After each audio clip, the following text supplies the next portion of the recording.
Good morning and welcome to The Art of Composition. Thanks for joining me today. I appreciate it. This will be my last video of the day, and then I'm going to grab a cup of coffee and chill out. But I wanted to look at one more Anna Rose Bain painting, and then this week I'll take a look at another artist or a few of my favorite artists, modern artists. But for today, I'm just going to wrap it up with another Anna Rose Bain painting. I love her work, of course.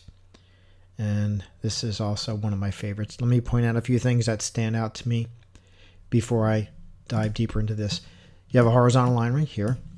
You have a strong one here as well. You have a strong vertical here. You have a vertical here. It's a little bit more subordinate than this one. You have a horizontal line here, here. You have a important diagonal line coming with the arm there.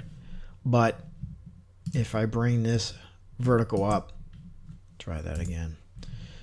If I bring this vertical up and this one up, the artist is locking their subject in a specific place on the canvas that relates to the armature.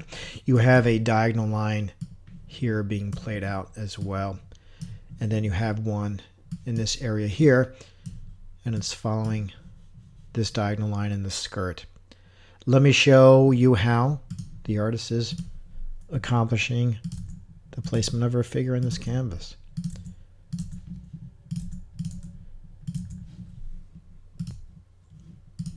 This should be a pretty short video.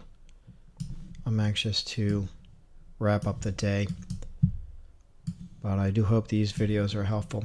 I had mentioned this morning that I'm not going to be really teaching dynamic symmetry anymore in 2020. However, for those that want to learn dynamic symmetry, I have a tremendous amount of videos on Mikhail Jacobs' book, The Art of Composition. You can find them under Design Videos. Everything you need to know about dynamic symmetry is in those videos and in Mikhail Jacobs' book. I wanted to simplify this information as much as possible. And there is more of a draw to the harmonic armature than dynamic symmetry. And as I've said before, it's simply because it's much easier to learn. And I think you can learn both systems, but if you want to learn both systems, I would start with the harmonic armature first. And then once you have a good idea what's going on there, then you can dive into dynamic symmetry. I wouldn't start with dynamic symmetry first, though. I really wouldn't. It's a great system of design, but it's much harder to use and learn. And this information is scary enough. It would be one thing if this information has been around for a while. In other words, because of the modern art movement, all this information went away and it hasn't been taught in about 100 years. So you're essentially bringing something back that most artists don't know anything about. You have to start at a place that is easily learnable. All right, so I have the 14-line grid drawn out. I just want to make sure everything's there. Okay. I'm going to eliminate the center line for now, but you can drop a horizontal line right here where these series of diagonal lines intersect. Gives me that horizontal line there. There is another horizontal line right here where the grass meets the water right there.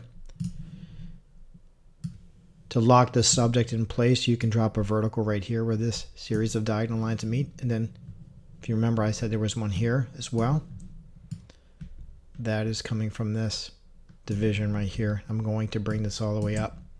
Because what's going on is you have your subject locked into place now. You have a horizontal line right here with the shading in the front of the leg.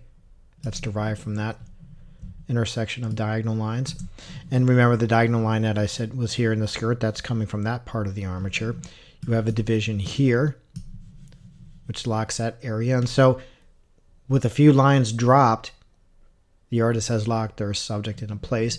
But I also said you have a diagonal line right here, and that is being derived from, if I bring that line there and I intersect that at this diagonal line here, gives me that diagonal line at that point. Let me eliminate the center line. And then what I'm going to do is I'm going to highlight this stuff in blue so it's readable. All right, so I have that vertical here. I have the vertical here.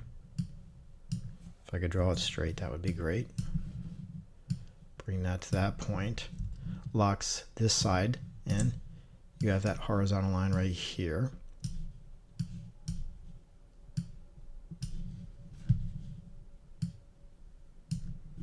You have this diagonal line being played out in the tilt of the head, right? And the shoulders there.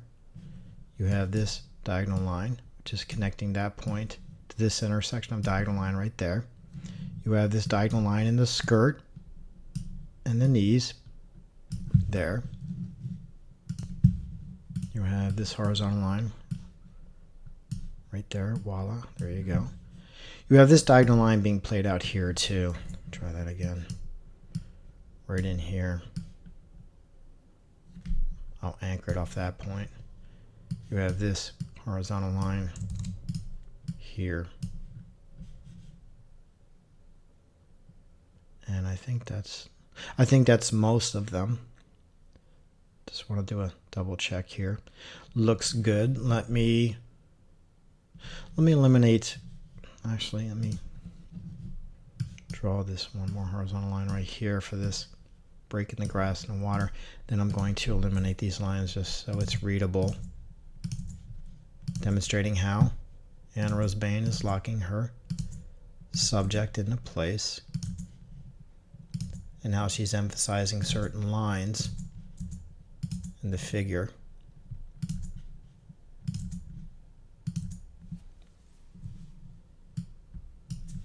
Let me bring this all the way over. There you go. A few lines. Very easy to read.